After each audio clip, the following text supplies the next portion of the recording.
Is this on? No.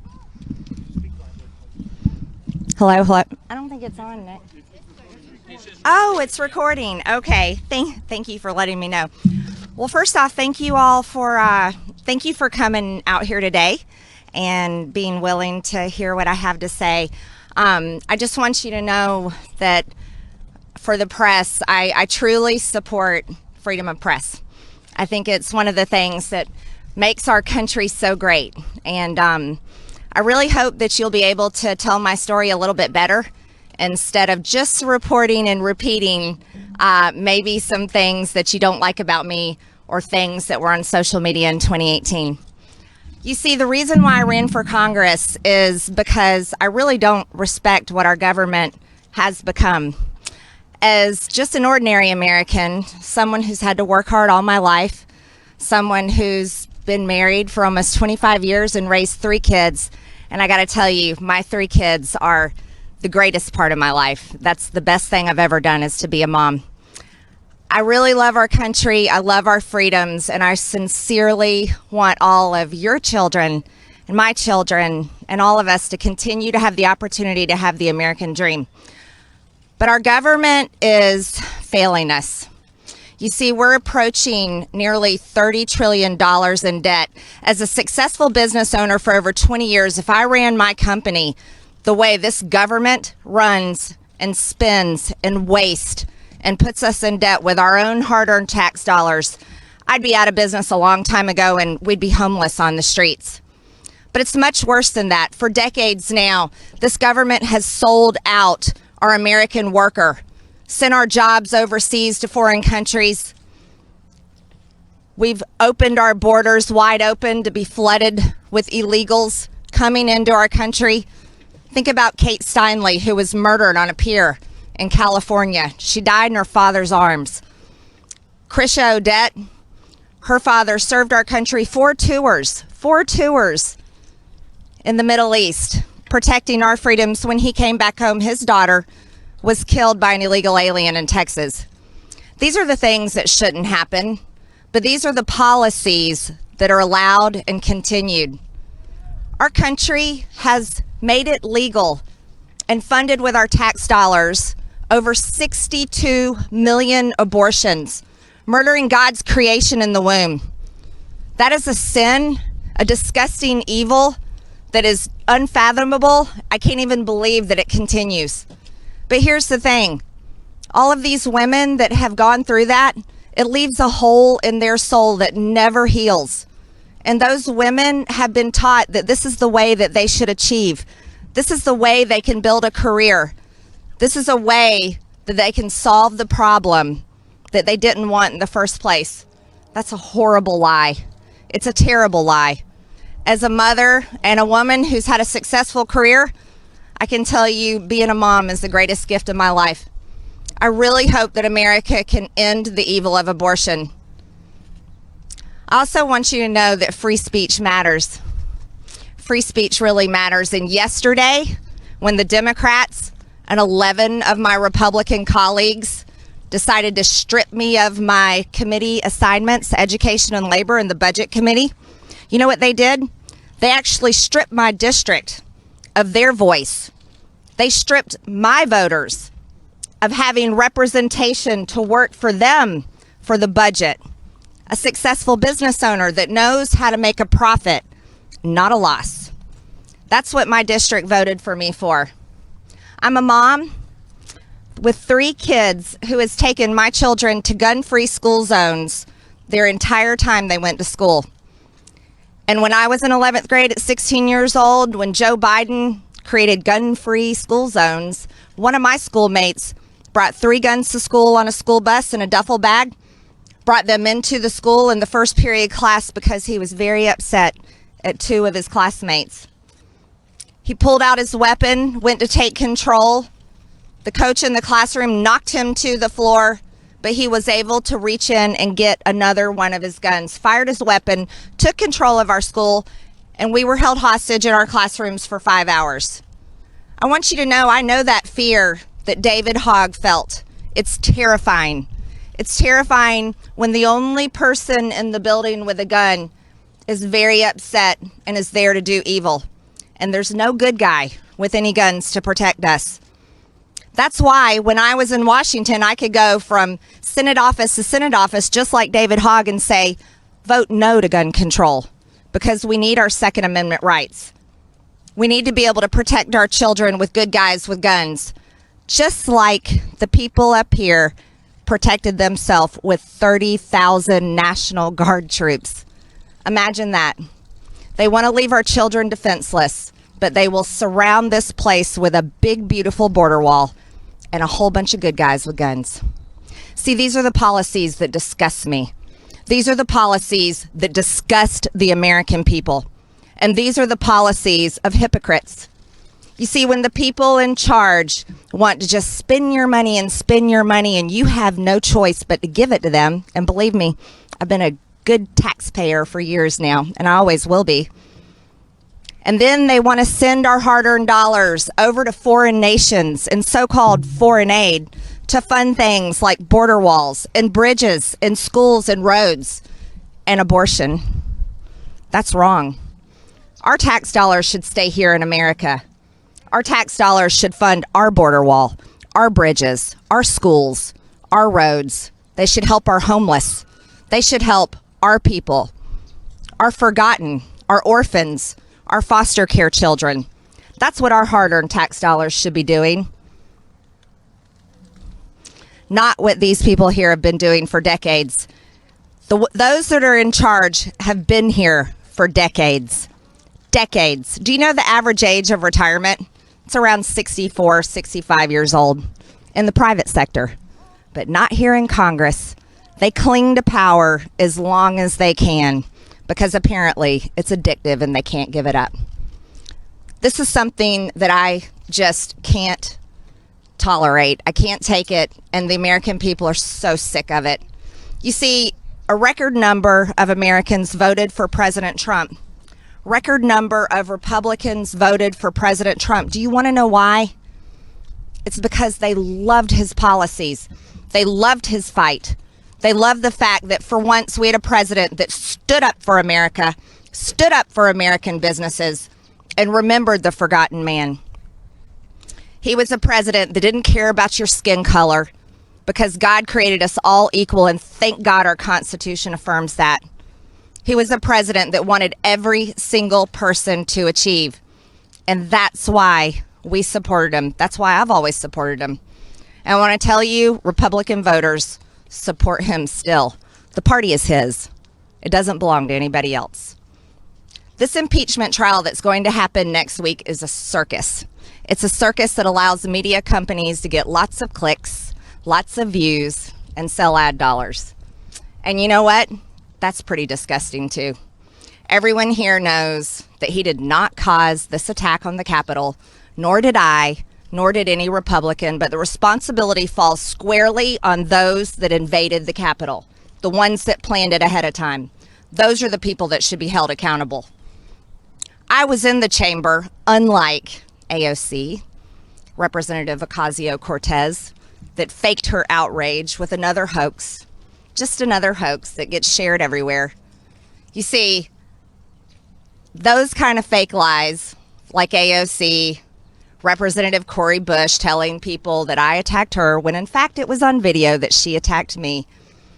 This is the kind of fake outrage that is dividing our Congress, along with the fake outrage on the news every single day that's dividing our people. You know what the media does, and you guys are great at it. And I'm telling you this because I want to like you. But you're doing a really good job at addicting our nation to hate. Teaching people to hate people like me, President Trump, and then on the right, it's the same way. Teaching people to hate AOC, Ilhan Omar, Nancy Pelosi. See, it goes both ways, doesn't it? But teaching people to hate and addicting them to it is killing our country. It's causing people to no longer be friends, families to no longer talk to each other, even husband and wives getting divorced, parents not talking to their children, and the other way around. I think that's terrible, and it's shameful.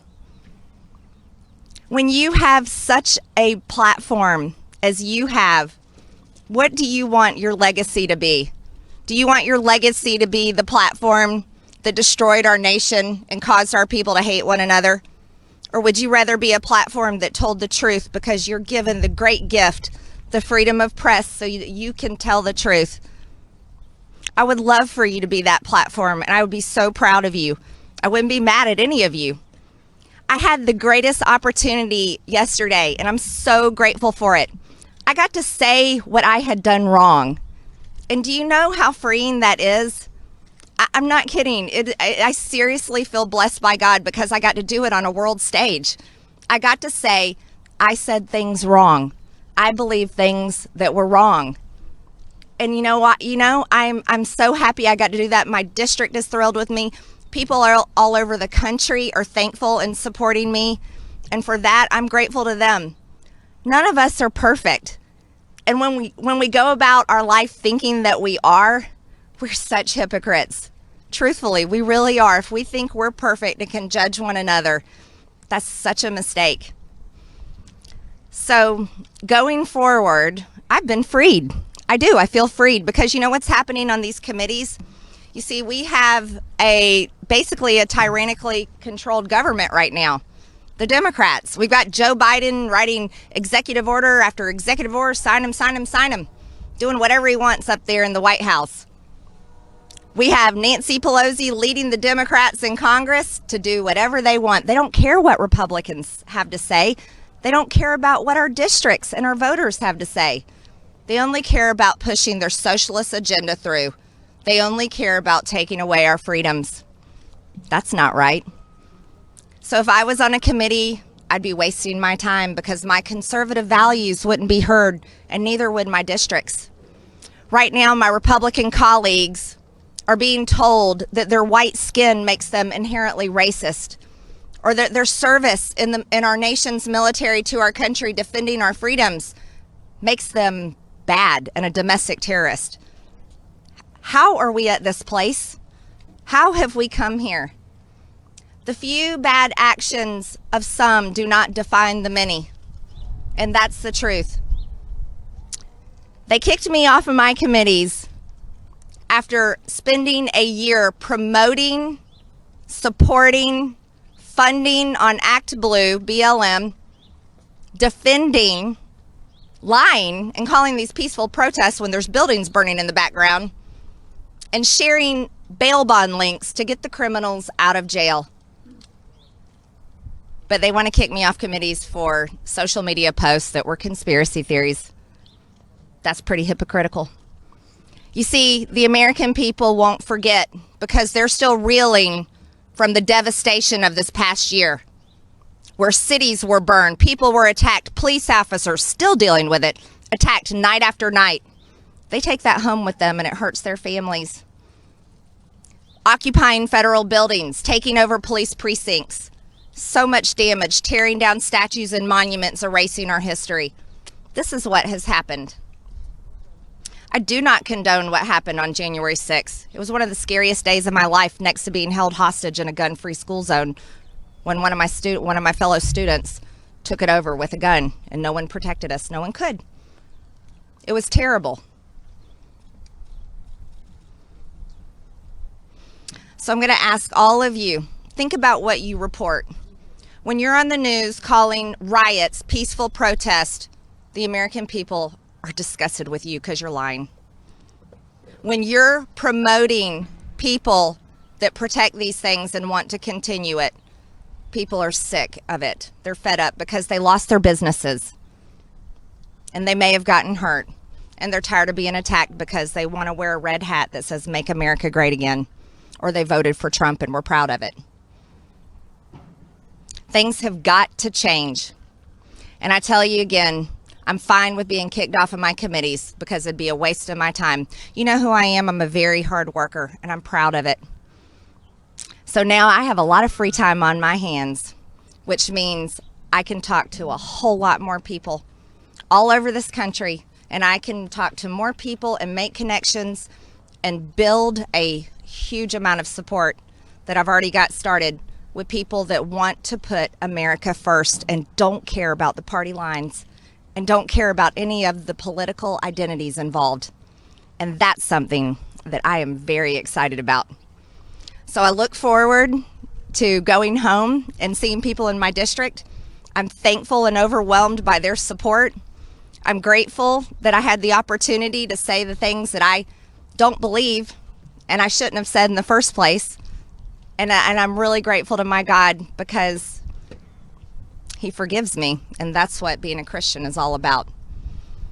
I have a message to other Christians in this country. Don't be lukewarm. That's not what your faith is for. Our Savior died on a cross so your sins can be forgiven, and He doesn't want you to be quiet about it. He wants you to share the gospel and share it with everyone. That being said, I'm going to let you guys go about your day. I know you got many things. Yeah, I'll take some questions. Yeah.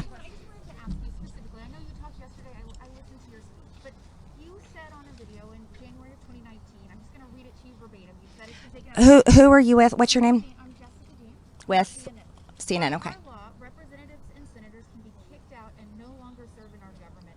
And it's a crime punishable by death is what treason is. What you said. Did you see my speech yesterday? How many stories did you report on Russian collusion conspiracy lies? No, I want to know, have you apologized for Russian collusion conspiracy lies? Have you I don't have to. I think you heard my speech yesterday. You owe the people an apology. You lied about President Trump. You owe the people an apology. I've done mine yesterday. Okay, next question.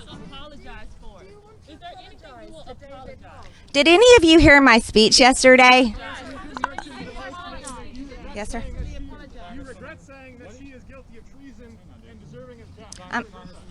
What do you see as your role here going forward? My role is the job I got elected to do. I'm going to vote very conservative, pro-life, pro-Second Amendment, pro-border, pro-America, pro-American businesses, pro-economy, pro-jobs. We need to reopen this country. We need to put kids back in schools. Keeping them at home is killing our children. Depression is high, suicide's high. We canceled prom, canceled graduation, canceled their lives. I'm going to be working hard on those policies, and I'm going to be holding the Republican Party accountable and pushing them to the right.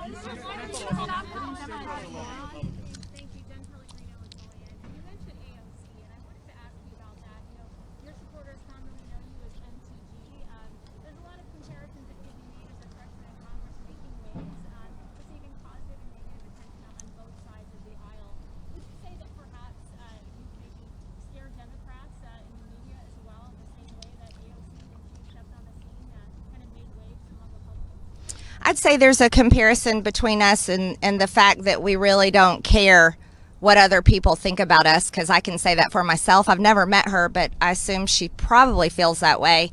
But there's a major difference in us. AOC embraces policies of socialism to what you could call communism.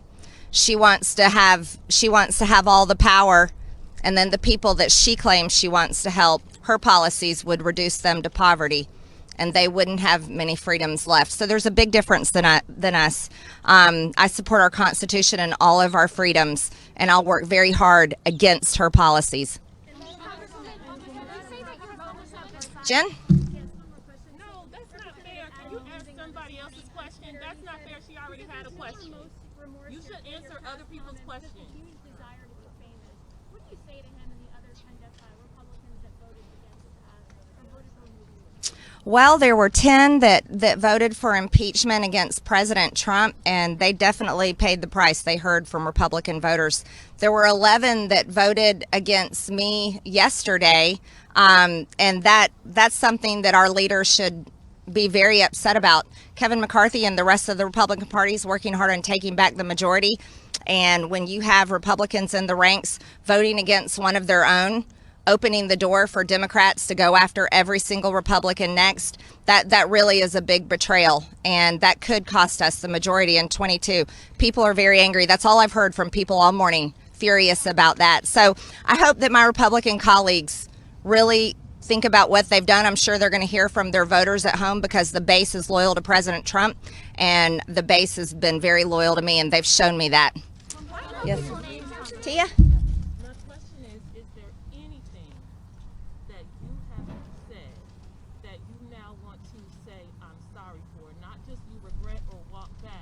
is there anything you are sorry for saying in the past? Oh, of course. I'm sorry for saying all those things that are wrong and offensive. And I sincerely mean that. And I'm happy to say that. I think it's good to say when we've done something wrong. So yeah, that's easy for me. Yep. Okay. Yes. Congresswoman, are you sorry to David Hogg? What you said to him and about him? David Hogg was an adult when I talked to him. I don't think any of you have realized that. David Hogg was working with the organization they were going around working hard for strict gun control laws. I'm very opposed to those policies. And so being in the same situation as David Hogg, my voice matters too. And so, no, I'm not sorry for telling him he shouldn't push for gun control. What we need to do is we need to protect our children. I think you're expecting we should protect our children and your baby as well with good guys with guns and not allow them to be sitting there sitting ducks. Yeah, thank you. Yep, right. You talked earlier about the media teaching people to hate, but wasn't it you who liked a page on Facebook with comments saying Nancy Pelosi should get bullets to the head and didn't You know, this reminds me of when you guys would ask President Trump, President Trump, do you denounce white supremacy? And he would say, I denounce it. And then you would ask him again, and he would have to say, I denounce it. comments yesterday, did you? I have said it. You know, here's the thing. When you want to keep telling the same story over and over, but you don't want to tell the truth, that's your problem. And that's how we end press conferences. Okay.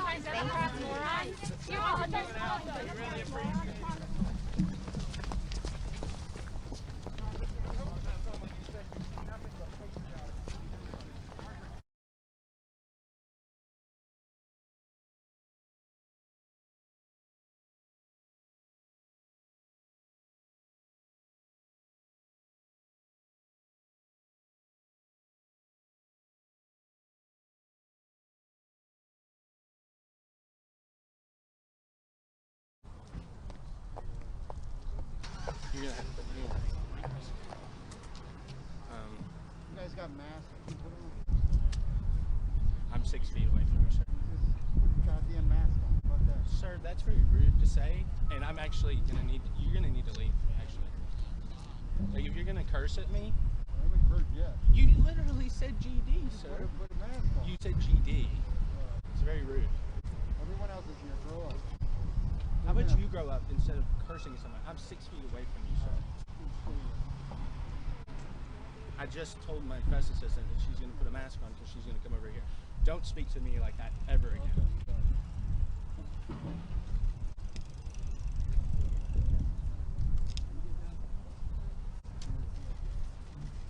I don't know who you think you are, but that is inappropriate. You should try it. You cursed at me, dude. You haven't heard me curse yet. Yes, you did.